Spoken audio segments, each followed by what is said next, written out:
আপনারা দেখছেন একুশে টেলিভিশন।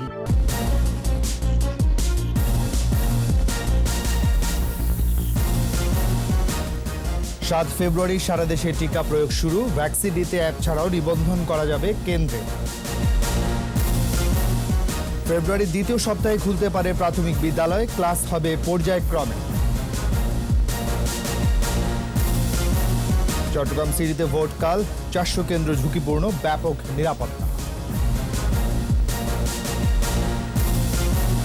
প্রায় 5 লাখ যানবাহনের ফিটনেস নেই, নেওয়া হচ্ছে ব্যবস্থা। রেলের জমি ব্যবহারে আসছে পরিকল্পনা। দিল্লিতে কৃষকদের বিক্ষোভ, লালকেল্লায় ট্রাক্টর মিছিল, পুলিশের সাথে সংঘর্ষ।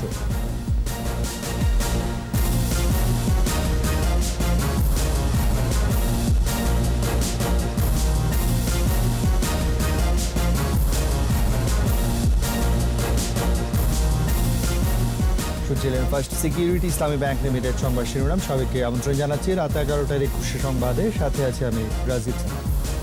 আর দর্শক, একুশে টেলিভিশনের সংবাদ একই সাথে সরাসরি দেখতে পাবেন আমাদের ফেসবুক পেজ www.facebook.com/2124 অনলাইনে। Mega spider ceiling fan, mega বাতাসে শান্তির পরশ। এছাড়াও সংবাদে আরও থাকছে, ভারতের প্রজাতন্ত্র দিবসে প্রথমবারের মতো প্যারেডে বাংলাদেশের কন্টিনজেন্ট।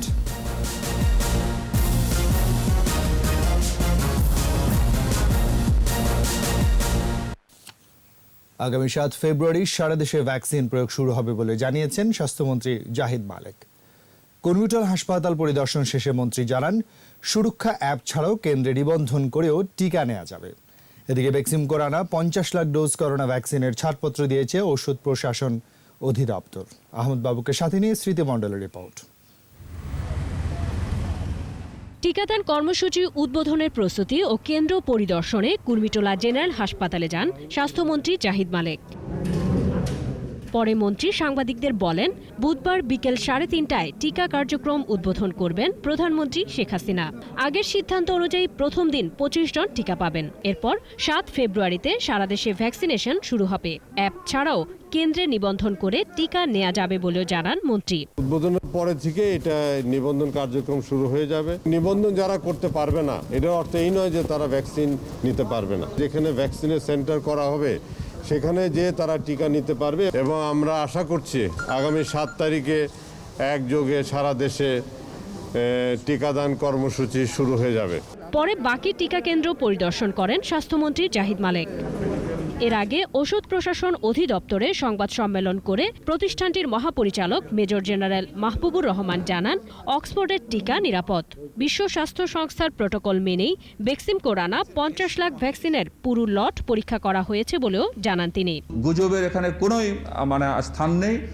আমি মনে করি এটা একটা সেফ ভ্যাকসিন এবং পৃথিবীর বিভিন্ন দেশে ইউজ হচ্ছে। অক্সফোর্ড অ্যাস্ট্রাজেনেকার যে ভ্যাকসিনটি, যে 50 লক্ষ ডোজ আমাদের ভ্যাকসিন ফার্মাসিউটিক্যাল যেটা নিয়ে এসছে, আমাদের কাছে যেটা যে নথিপত্রগুলো ওনারা জমা দিয়েছেন এবং এই 50 লক্ষ ডোজের লট রিলিজ, অর্থাৎ আমরা কোয়ালিটির দিক থেকে যে ভ্যাকসিনটি এটা হচ্ছে উপযুক্ত ব্যবহারের জন্য, আমরা উপযুক্ততা সার্টিফিকেট আমরা দিচ্ছি। ভারত সরকারের দেয়া 20 লাখ টিকার নথিপত্র জমা হলে ছাড়পত্র দেয়া হবে বলে জানান মহাপরিচালক। যে আরো 20 লক্ষ ডোজ এসছে, সেটির নথিপত্র আমাদের কাছে জমা হলে আমরা লটারি সার্টিফিকেট সেটিও আমরা ইস্যু করে দেব। স্মৃতি মণ্ডল, একুশে টেলিভিশন, ঢাকা। আওয়ামী লীগের সাধারণ সম্পাদক ওবায়দুল কাদের বলেছেন, ব্যবসায়িক স্বার্থে বা কাউকে লাভবান করতে সরকার করোনা ভ্যাকসিন সংগ্রহ করেনি। ভ্যাকসিন সংগ্রহ হয়েছে জনগণের স্বার্থে। সরকারি বাসভবনে ব্রিফিংয়ে এ নিয়ে রাজনীতি না করার আহ্বান জানান তিনি। কারো ব্যবসায়িক স্বার্থে এই ভ্যাকসিন সংগ্রহ করেনি, জনগণের জন্যই এই ভ্যাকসিন আনা হয়েছে। করোনা সংকট মোকাবিলায় ভ্যাকসিন ব্যবহার করা হবে এবং এখানে কোনো ব্যবসায়িক স্বার্থের যে অভিযোগ তোলা হচ্ছে এটা নিতান্তই অমূলক এবং ভিত্তিহীন। আমি বিএনপিকে এ ধরনের সেন্সিটিভ ইস্যুতে বিভ্রান্তিকর বক্তব্য না ছড়ানোর আহ্বান জানাচ্ছি। কোভিড-19-এ 24 ঘন্টায় মারা গেছে আরও 14 জন। এ নিয়ে মোট মৃত্যু 8,055। মৃত্যুর হার 1.51%। স্বাস্থ্য অধিদপ্তরের তথ্য অনুযায়ী 200 ল্যাবে করোনা পরীক্ষা হয়েছে 14,401। এর মধ্যে শনাক্তের সংখ্যা 515, মোট শনাক্ত 5,32,916। নতুন 447 জন সহ সুস্থ 4,77,426। করোনায় দৈনিক সংক্রমণের হার 3.58%। এ পর্যন্ত শনাক্তের হার 14.87%, সুস্থতার হার 89.59%।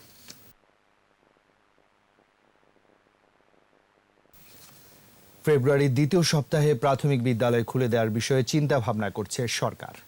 সচিবালয়ে নিজ কার্যালয়ে ব্রিফিংয়ে প্রাথমিক ও গণশিক্ষা প্রতিমন্ত্রী জাকির হোসেন জানান, সামাজিক দূরত্ব রেখে ক্লাস চালানো হবে। শিক্ষক কর্মচারীদের জন্য করোনা টিকা চাওয়া হয়েছে বলেও জানান তিনি। তৌহিদুর রহমানের রিপোর্ট। প্রাণঘাতী করোনায় দীর্ঘ সময় ধরে শ্রেণীকক্ষের বাইরে কোমলমতি শিক্ষার্থীরা, এতে মানসিকভাবে অনেকটা অস্থির তারা। তাদের জন্য সুখবরের আভাস দিলেন প্রাথমিক ও গণশিক্ষা প্রতিমন্ত্রী। জানালেন, শীঘ্রই খুলে দেওয়া হতে পারে শিক্ষালয়। পরিকল্পনা অনুযায়ী সামাজিক দূরত্ব বজায় রেখে পঞ্চম শ্রেণীর শিক্ষার্থীরা নিয়মিত ক্লাসে অংশ নেবে বলে জানান মন্ত্রী। প্রথম থেকে চতুর্থ শ্রেণীর শিক্ষার্থীরা শিফট অনুযায়ী অংশ নেওয়ার কথা জানান তিনি। 4 ফেব্রুয়ারি না, আমরা ফেব্রুয়ারির প্রথম সপ্তাহ বা দ্বিতীয় সপ্তাহ এরকম চিন্তা করতেছি, যে এর মধ্যে আমাদের পরিবেশ পরিস্থিতি একটু ভালো হলে আমরা স্কুল খুলে দেব। স্কুলের যে দিনগুলো আমরা এইভাবে ভাগ করে, যাতে করে আমাদের সামাজিক দূরত্ব স্বাস্থ্যবিধি মেনে আমরা স্কুলগুলো খুলতে পারি। 5টা ধরেন আমাদের বেশি প্রয়োজন, আমরা 5টা একটু বেশি করে দিলাম, 4, 3 এটা একটু কমায় দিলাম, তারপরে 1, 2 এগুলো একদিন আমরা একটু করে দিলাম। বেসরকারি স্কুল ও মাদ্রাসা খুলে দেওয়ার বিষয়ে প্রাথমিক ও গণশিক্ষা মন্ত্রণালয় অবহিত নন বলে জানান মন্ত্রী। আমাদের সরকারি স্কুল, আমাদের বেসরকারি স্কুল নিয়ে আমরা চিন্তা করি না। আপনারা জানেন যে অনেক মাদ্রাসায় পড়াশোনা হচ্ছে সেটা তাদের ব্যাপার। করোনার অবস্থা এবং প্রধানমন্ত্রীর সিদ্ধান্তের উপর সবকিছু নির্ভর করছে বলেও জানান প্রাথমিক ও গণশিক্ষা প্রতিমন্ত্রী। হ্যাঁ, আমরা ভ্যাকসিনের জন্য বলেছি। তৌহিদুর রহমান, 21 টেলিভিশন, ঢাকা। কাল চট্টগ্রাম সিটি কর্পোরেশনের ভোট। কেন্দ্রে কেন্দ্রে পৌঁছে গেছে ইভিএম সরঞ্জাম। 400 ভোট কেন্দ্র ঝুঁকিপূর্ণ হলেও সহিংসতা এড়াতে পুরো নগরীতে কয়েক স্তরে নিরাপত্তা নেওয়া হয়েছে। এদিকে নির্বাচনের আগের দিন নেতাকর্মী ও পোলিং এজেন্টদের গ্রেফতার করার অভিযোগ করেছে বিএনপি। আওয়ামী লীগ বলছে নির্বাচন প্রশ্নবিদ্ধ করতে এসব বিএনপির অজুহাত। বিপ্লব মজুমদারের ক্যামেরায় চট্টগ্রাম থেকে রিপোর্ট করছেন হাসান ফেরদৌস। নগরীতে ভোট উৎসবের জন্য একটি রাতের অপেক্ষা। এর মধ্যেই কেন্দ্রে কেন্দ্রে পৌঁছেছে ইভিএম সামগ্রী। এম এ আজিজ স্টেডিয়াম সংলগ্ন জিমনেশিয়াম থেকে নির্বাচনী সরঞ্জাম বিতরণ করা হয়। রিটার্নিং কর্মকর্তা জানালেন, সব প্রস্তুতি শেষ। ভোটারদের নিরাপত্তা নিশ্চিত করতে আইন শৃঙ্খলা বাহিনীকে নির্দেশনা দেওয়া হয়েছে বলেও জানান তিনি। ইতিমধ্যেই আমরা নিরাপত্তার জন্য 7,772 জন পুলিশ সদস্য এবং 25টি বিজিবির প্লাটুন নিয়োগ করেছি। 41টি র্যাবের টিম আমাদের রয়েছে। এছাড়াও স্ট্রাইকিং ফোর্স 14টি, মোবাইল টিম 6টি এবং 8টি আমাদের স্পেশাল টিম আছে পুলিশের। এদিকে সুষ্ঠু নির্বাচন নিয়ে সংশয় প্রকাশ করেছে বিএনপি। পোলিং এজেন্ট সহ দলীয় নেতাকর্মীদের গ্রেপ্তার করা হচ্ছে বলে অভিযোগ করেছেন বিএনপির মেয়র প্রার্থী ডাক্তার শাহাদাত হোসেন। সরকার চাচ্ছে না যে মানুষ ভোট সেন্টারে আসুক, যার কারণে তারা ছুটির দিন ঘোষণা করেনি। নাম্বার 2 হচ্ছে, তারা নাকি এরকম আমি শুনছি যে আজকের মধ্যে আমাদের যারা এজেন্ট আছে তাদেরকে ঘরে ঘরে তল্লাশি করবে। নিশ্চিত পরাজয় জেনে নির্বাচনকে প্রশ্নবিদ্ধ করতে বিএনপি নানা অজুহাত দেখাচ্ছে বলে পাল্টা অভিযোগ করেন আওয়ামী লীগ প্রার্থী। ওরা নালিশ দেওয়াতেই থাকবে, অভিযোগ করবে, অবস্থান করবে। জনসমর্থনহীন একটা সংগঠনে পরিণত হয়েছে এটা ভোট আসলে ওদের অনেক টালবাহানা শুরু হয়ে যায়। ওনাদের পরাজয় যখন অবশ্যম্ভাবী মনে হচ্ছে তখন তারা এই পরাজয়কে একটা প্রশ্নবিদ্ধ করার জন্যই আমাদের প্রার্থীর বিজয়কে, নিশ্চিত বিজয়টাকে কলঙ্কিত করার জন্য এই ধরনের মিথ্যা ভিত্তিহীন কাল্পনিক এই অভিযোগগুলো ওনারা উত্থাপন করেছে। সিএমপির কমিশনার জানালেন, সহিংসতা এড়াতে বন্দর নগরীকে নিরাপত্তার চাদরে ঢেকে ফেলা হয়েছে। সকলের সহযোগিতায় আমরা যে প্রস্তুতি নিয়েছি, এটি চমৎকার কোঅর্ডিনেশনের মাধ্যমে, এটির মাধ্যমে আমরা উৎসবমুখর এবং নিরাপত্তার চাদরে ঢাকা একটি চমৎকার নির্বাচন আপনাদেরকে উপহার দিতে পারবো। উৎসবমুখর পরিবেশে সুষ্ঠু নির্বাচন হবে বলে আশাবাদী নির্বাচন কমিশন। হাসান ফেরদৌস, 21 টেলিভিশন, চট্টগ্রাম। ফিটনেসবিহীন গাড়ির সংখ্যা 4,81,029। এ বিষয়ে অর্থদণ্ড, ডাম্পিং সহ নানা ব্যবস্থা নেওয়া হচ্ছে। সংসদকে একথা জানিয়েছেন সড়ক পরিবহন ও সেতুমন্ত্রী ওবায়দুল কাদের। অন্য এক প্রশ্নের উত্তরে রেলমন্ত্রী নুরুল ইসলাম সুজন জানান, রেলের অব্যবহৃত জমি ব্যবহারের ল্যান্ড ইউজ প্ল্যান তৈরির উদ্যোগ নেওয়া হয়েছে। প্রণব চক্রবর্তীর রিপোর্ট। সভাপতি স্পিকার ডক্টর শিরিন শারমিন চৌধুরীর সভাপতিত্বে সংসদে প্রশ্ন উত্তর পর্ব টেবিলে উত্থাপন করা হয়। মাননীয় সদস্যবৃন্দ, দিনের কার্যসূচি। এ সময় এক প্রশ্নের জবাবে সড়ক পরিবহন ও সেতুমন্ত্রী ওবায়দুল কাদের জানান, 2020 সালের ডিসেম্বর পর্যন্ত ফিটনেসবিহীন গাড়ির সংখ্যা 4,81,029টি। মন্ত্রী জানান, এসব গাড়ির ফিটনেস নবায়নের পাশাপাশি অর্থ ও কারাদণ্ড সহ অন্যান্য ব্যবস্থা নিতে যানবাহন মালিকদের মোবাইল ফোনে SMS করা হচ্ছে। সড়ক ও জনপথ অধিদপ্তরের আওতায় কী পরিমাণ সড়ক মহাসড়ক রয়েছে সে হিসাবও তুলে ধরেন মন্ত্রী। আরেক প্রশ্নের জবাবে সড়ক পরিবহন ও সেতুমন্ত্রী জানান, মহামারীর করোনার কারণে পদ্মা সেতুর কাজ কিছুটা ব্যাহত হলেও একেবারে থেমে থাকেনি। 2022 সালের জুনের মধ্যেই পদ্মা সেতুর নির্মাণ কাজ সম্পন্ন হবে বলে জানিয়েছেন তিনি। দেশ জুড়ে রেলের অনেক জমি পড়ে আছে। প্রশ্ন উত্তর পর্বে রেলমন্ত্রী জানান, এসব অব্যবহৃত জমি ব্যবহারের উদ্যোগ নেওয়া হয়েছে। আরেক প্রশ্নের জবাবে তিনি জানান, 2009 থেকে এ পর্যন্ত রেলওয়ের 89টি প্রকল্প গ্রহণ করা হয়েছে। এর মধ্যে বাস্তবায়ন হয়েছে 79টি। আর বস্ত্র পাট মন্ত্রী জানান, এরই মধ্যে পাটকল শ্রমিকদের পাওনা 559 কোটি টাকা পরিশোধ করা হয়েছে। এবছরই পাট ব্যবসায়ীদের বকেয়া পরিশোধ করা হবে। অনুযায়ী এখন মহামান্য রাষ্ট্রপতির ভাষণের পরে রাষ্ট্রপতির ভাষণের উপর ধন্যবাদ প্রস্তাবের আলোচনায় অংশ নেন সংসদ সদস্যরা। বিশ্বাস করি। প্রণব চক্রবর্তী, 21 টেলিভিশন, ঢাকা। প্রজাতন্ত্র দিবসে কৃষক বিক্ষোভে উত্তাল ভারতের রাজধানী দিল্লি।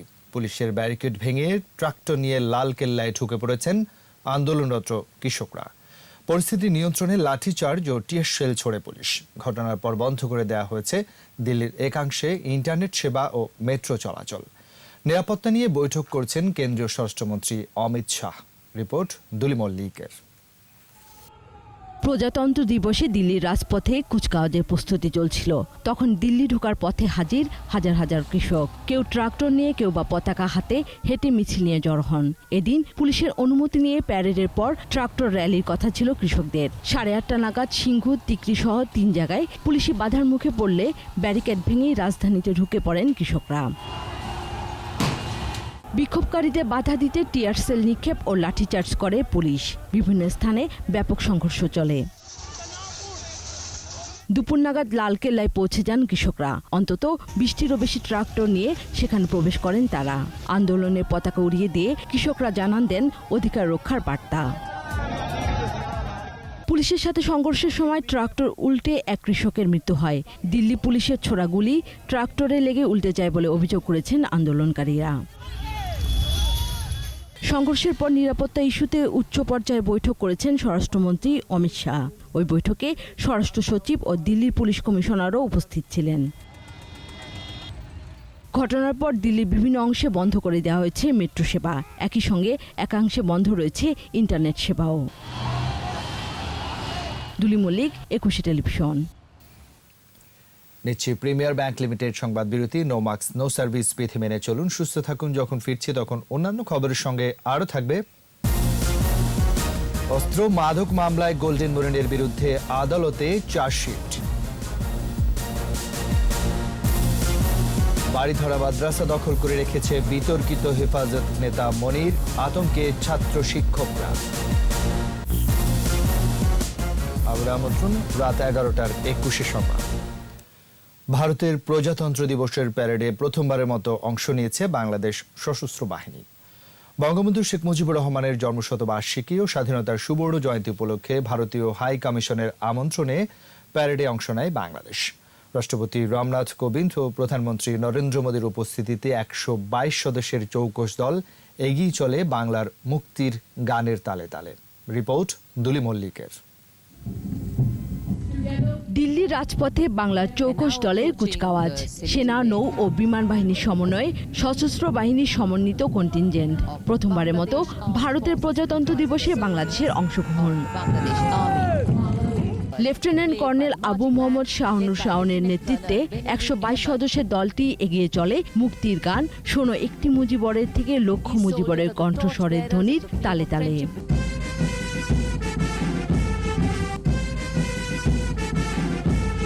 মুক্তিযুদ্ধে অংশ নেওয়া ব্যাটালিয়নের প্রতিনিধিরা প্যারেডে অংশ নেয়। মুজিবরের থেকে লক্ষ মুজিবের একদিকে মুজিব বর্ষ, অন্যদিকে বাংলাদেশের ঐতিহাসিক মুক্তির 50 বছর পূর্তি, ভারত বাংলাদেশ সম্পর্কেরও সুবর্ণ জয়ন্তী। এমন সময়কেই স্মরণীয় করে রাখতে এ প্যারেডে বাংলাদেশের অংশগ্রহণ। দুলি মল্লিক, একুশে টেলিভিশন। অস্ত্র মাদক মামলায় গোল্ডেন মনিরের বিরুদ্ধে অভিযোগপত্র জমা দিয়েছে ঢাকা মহানগর গোয়েন্দা পুলিশ। ঢাকার চিফ মেট্রোপলিটন ম্যাজিস্ট্রেট আদালতে মঙ্গলবার এই অভিযোগপত্র জমা দেওয়া হয়। অভিযোগপত্রে বলা হয়, গোল্ডেন মনির একজন চোরা কারবারি। তার বাড়ি ও ব্যবসা প্রতিষ্ঠানে অবৈধ অস্ত্র, গুলি, মাদক, বিদেশি মুদ্রা, স্বর্ণালঙ্কার সহ বিভিন্ন ব্যক্তির নামের সিল নিজ হেফাজতে রাখার কথা আসামি স্বীকার করেছেন। গত বছরের 22 নভেম্বর অবৈধ অস্ত্র, মাদক ও বৈদেশিক মুদ্রা রাখার আলাদা 3 মামলায় গোল্ডেন মনিরকে 18 দিনের রিমান্ডে নেওয়ার অনুমতি দেন আদালত। এর আগে 21 নভেম্বর রাজধানীর মেরুল বাড্ডা থেকে মনিরকে গ্রেফতার করা হয়।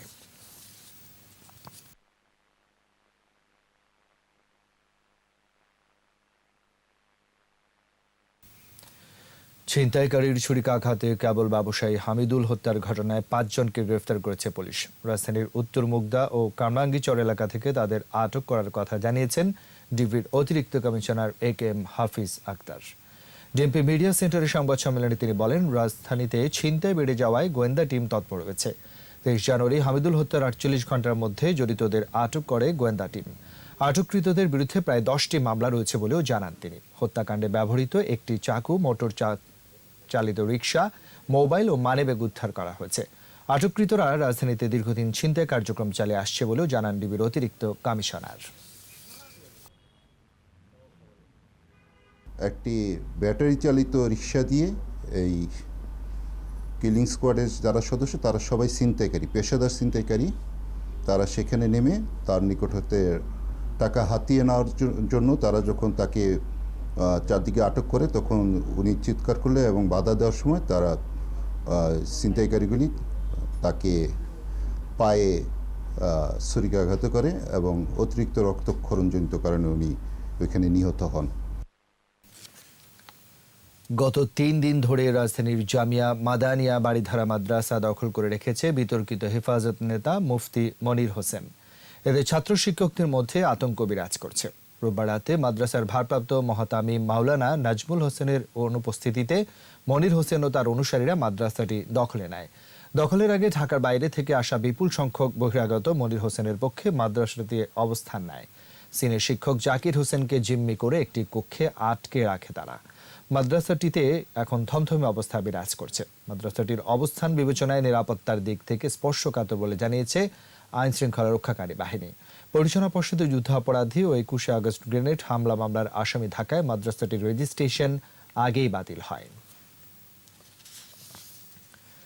সাতক্ষীরার কলারোয়ায় শেখ হাসিনার গাড়ি বহরে হামলা মামলায় রাষ্ট্রপক্ষের যুক্তিতর্ক আগামীকাল ফের উপস্থাপন করা হবে। সাতক্ষীরা চিফ জুডিশিয়াল ম্যাজিস্ট্রেট আদালতের বিচারক হুমায়ুন কবিরের আদালতে এই মামলার কার্যক্রম চলছে। 2002 সালের 30 আগস্ট তৎকালীন বিরোধী দলীয় নেত্রী ও বর্তমান প্রধানমন্ত্রী শেখ হাসিনা সাতক্ষীরার সদর হাসপাতালে ধর্ষিত এক নারীকে দেখতে যান। ঢাকায় ফেরার পথে কলারোয়া বিএনপি অফিসের সামনে তার গাড়ি বহরে হামলা চালানো হয়। এই ঘটনায় উপজেলা যুবদলের সভাপতি আশরাফ হোসেন সহ 27 জনের নাম উল্লেখ করে অজ্ঞাত 70 থেকে 75 জনের নামে আদালতে মামলা করা হয়। সাতক্ষীরা আদালতের public prosecutor advocate Abdul Latif জানান, 30 জনের মধ্যে 20 জন সাক্ষ্য দিয়েছেন। এই মামলায় 54 জন আসামির মধ্যে 4 জন মারা গেছেন, 16 জন পলাতক রয়েছেন এবং 34 জন জেল হাজতে রয়েছেন। সেশন জটের আশঙ্কায় ঢাকা বিশ্ববিদ্যালয়ের শিক্ষার্থীরা। করোনা মহামারী তাদের জীবন থেকে কেড়ে নিয়েছে 1 বছর। বন্ধ ঘোষণার বেশ কিছুদিন পর অনলাইন ক্লাস শুরু হলেও এখনও সব অনুষদের পরীক্ষা নেওয়া যায়নি। সেশন জট কাটাতে বিকল্প রোডম্যাপ নিয়ে ভাবছে ঢাকা বিশ্ববিদ্যালয়। বিস্তারিত জানাচ্ছেন আকবর হোসেন সুমন। মহামারীর অশুভ ছায়ায় ক্যাম্পাসে নিদারুণ শূন্যতা। সংক্রমণ শুরুর পরপরই বন্ধ ঘোষণা করা হয় বিশ্ববিদ্যালয়ে। সেই থেকে হলগুলোও খালি পড়ে আছে। বেশ কয়েক মাস পরে অনলাইন ক্লাস শুরু হলেও আছে পরীক্ষা নিয়ে অনিশ্চয়তা। বিশ্ববিদ্যালয়ের 13টি অনুষদের 83টি বিভাগ। একাডেমিক কাউন্সিলের সিদ্ধান্ত অনুযায়ী স্নাতক শেষ বর্ষ ও স্নাতকোত্তরের পরীক্ষা সম্পন্নের সিদ্ধান্ত থাকলেও সম্পন্ন হয়েছে শুধুমাত্র বিজ্ঞান অনুষদের পরীক্ষা। এক্ষেত্রেও সংক্ষিপ্ত সিলেবাস, সীমিত আসনসহ ছিল নানা সীমাবদ্ধতা। পরীক্ষার অপেক্ষায় বাকি 12টি অনুষদের শিক্ষার্থীরা। গভর্নমেন্ট অফিসের সার্কুলারগুলো যেগুলো দিচ্ছে আর কি দিবে, সেগুলো অ্যাপ্লাই করতে পারবো না, যেহেতু আমাদের ফাইনালের সার্টিফিকেট অথবা ফাইনালের পরীক্ষা দেওয়া লাগবে। আমাদের সেশন জটটা রয়েই যাচ্ছে আপনার শেষ হলেও আমরা মূলত যে আমাদের ফাইনাল ইয়ার অনুযায়ী আমরা যেভাবে চাকরির জন্য আবেদন করতে পারতাম সেগুলো করতে পারছি না। সেশন জটের আশঙ্কায় আছে শিক্ষার্থীরা। আমাদেরকে ঝুলিয়ে রাখছে এক প্রকার। একবার বিশ্ববিদ্যালয় বলছে একরকম, ডিপার্টমেন্ট এক ডিপার্টমেন্ট যাচ্ছে এক রকমভাবে। সেটা করে আমাদেরও ক্ষতি হচ্ছে, আমাদের ভবিষ্যতের দিকেও একটু হুমকি স্বরূপ হচ্ছে, কারণ আমরা এদিকে অনেকদিনই পিছিয়ে পড়ছি সব কিছু থেকে। অনলাইন ক্লাস শতভাগ ফলপ্রসূ হয়নি উল্লেখ করে সশরীরী উপস্থিতি ছাড়া পরীক্ষা নেওয়া সম্ভব না বলে জানিয়েছে বিশ্ববিদ্যালয় কর্তৃপক্ষ। অনলাইনে যে সমস্ত ক্লাস বা পড়াশোনা করার চেষ্টা করা হচ্ছে সেটা কিন্তু আসলে মূলত সাকসেসফুল না। প্রায় 50% ছেলে মেয়ে এটার সাথে কানেক্টেডই হচ্ছে না। তাদেরকে শারীরিক উপস্থিতি ছাড়া এটা করা সম্ভব না। ভর্তি পরীক্ষা ও বিশ্ববিদ্যালয়ের নিয়মিত পরীক্ষা গ্রহণে সময়ের ব্যবধান রাখার বিষয়টি নিয়ে ভাবছে কর্তৃপক্ষ। ফার্স্টে যেটা আছে ভর্তি হয়েছে তাদের কিন্তু কোনো ক্লাস হয় নাই সেভাবে, সুতরাং তাদেরকে এবং এখন আবার নতুন ভর্তি করিয়া তাদেরকে এই দুইটা ব্যাচকে একটা ব্যবধান তৈরি করে ছুটির দিনগুলোতে বা বেশি ক্লাস নিয়ে দুইটার মধ্যে অ্যাডজাস্ট করে আসলে আমাদের অগ্রসর হতে হবে। বৃহত্তর কল্যাণে ঘাটতির বছরটি সমন্বয়ের তাগিদ বিশ্ববিদ্যালয়ের। সমন্বয়ের মধ্যে দিয়ে আমাদের সকলকে এগিয়ে যেতে হবে। আকবর হোসেন সুমন, 21 টেলিভিশন, ঢাকা। প্রয়াত সাংবাদিক মিজানুর রহমানের স্মৃতিচারণ করে তাকে স্মরণ করলেন সহকর্মীরা। ঢাকা রিপোর্টার্স ইউনিটি DRUর আয়োজনে স্মরণ সভায় বক্তারা মিজানুর রহমানের সাংবাদিকতা ও ব্যক্তিজীবন নিয়ে স্মৃতিচারণ করেন। বলেন, মিজানুর রহমান এদেশের সাংবাদিকতাকে অনন্য উচ্চতায় নিয়ে গেছেন। অন্যান্যদের মধ্যে জাতীয় প্রেস ক্লাবের সাধারণ সম্পাদক ইলিয়াস খান, কোষাধ্যক্ষ শাহেদ চৌধুরী, DRUর সভাপতি মুরসালিন নোমানী এবং মরহুমের বড় ছেলে সাদমান মিজানুর রহমান খান স্মরণ সভায় বক্তব্য রাখেন।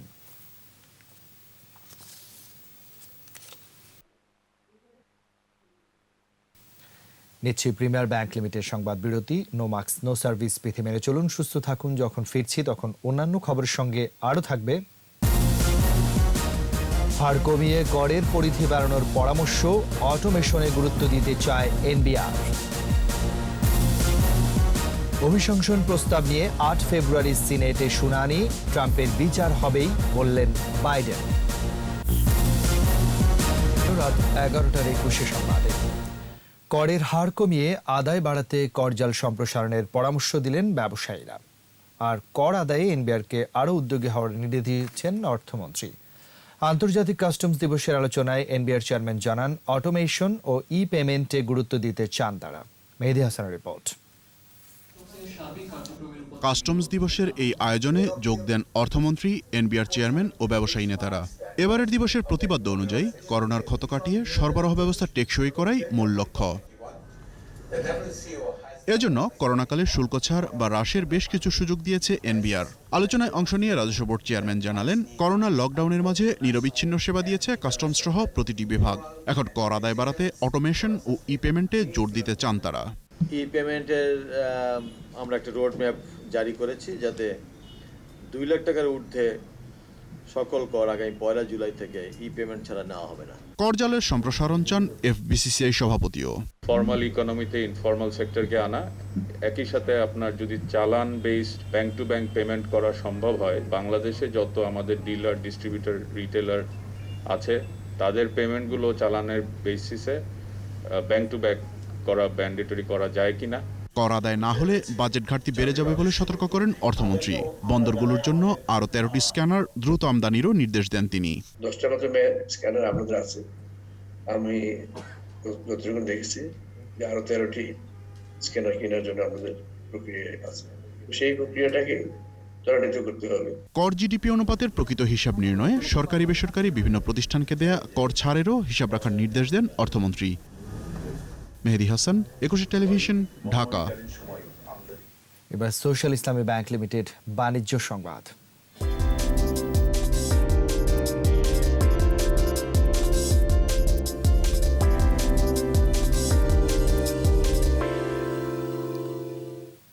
বড় দরপতন হয়েছে দেশের পুঁজিবাজারে, কমেছে লেনদেনের পরিমাণও। মঙ্গলবার ডিএসসিতে লেনদেন হওয়া 357টি প্রতিষ্ঠানের মধ্যে দর বাড়ে 27টির, কমেছে 255টির, আর অপরিবর্তিত ছিল 75টির। ডিএসসির প্রধান সূচক ডিএসএক্স 94 পয়েন্ট কমে নেমে আসে 5695 পয়েন্টে। দিন শেষে ডিএসসিতে লেনদেনের পরিমাণ দাঁড়িয়েছে 1125 কোটি টাকা। এদিকে সূচক কমেছে অপর স্টক এক্সচেঞ্জ সিএসসিতেও। লেনদেন হচ্ছে 66 কোটি 49 লাখ টাকার শেয়ার ও মিউচুয়াল ফান্ড ইউনিট। এরই সাথে শেষ করছি রাত 11টার 21 সংবাদ। যাবার আগে ফার্স্ট সিকিউরিটি ইসলামী ব্যাংক লিমিটেড সংবাদ শিরোনামগুলো জানাচ্ছি আরও একবার। 7 ফেব্রুয়ারি সারা দেশে টিকা প্রয়োগ শুরু। ভ্যাকসিন নিতে অ্যাপ ছাড়াও নিবন্ধন করা যাবে কেন্দ্রে। ফেব্রুয়ারির দ্বিতীয় সপ্তাহে খুলতে পারে প্রাথমিক বিদ্যালয়, ক্লাস হবে পর্যায়ক্রমে। চট্টগ্রাম সিটিতে ভোট কাল, 400 কেন্দ্র ঝুঁকিপূর্ণ, ব্যাপক নিরাপত্তা। প্রায় 5 লাখ যানবাহনের ফিটনেস নেই, নেওয়া হচ্ছে ব্যবস্থা। রেলের জমি ব্যবহারে আসছে পরিকল্পনা। দিল্লিতে কৃষকদের বিক্ষোভ, লালকেল্লায় ট্রাক্টর মিছিল, পুলিশের সাথে সংঘর্ষ।